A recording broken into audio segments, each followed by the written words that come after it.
innanzitutto è ringraziare chi mi ha dato la fiducia, quindi dandomi un po' di stima sull'operato fatto fino ad ora.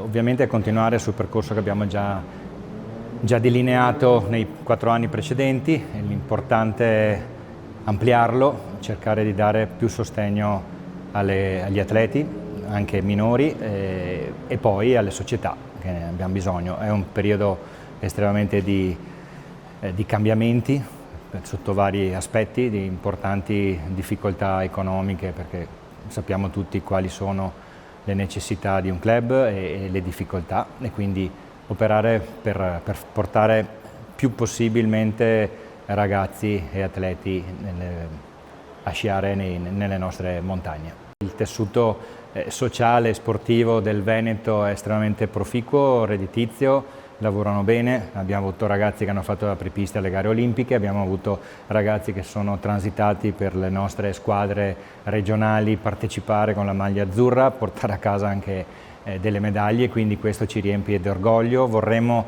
cercare di condividere questi successi il più a lungo possibile e cercare di far sì che queste gesta dei nostri ragazzi siano anche un viatico positivo e importante per le nuove leve.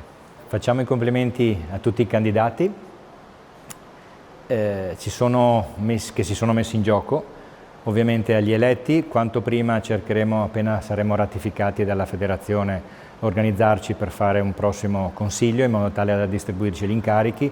Io vedo tanta volontà di mettersi in gioco, tanta volontà di fare e di operare per il bene del tessuto dei nostri club veneti.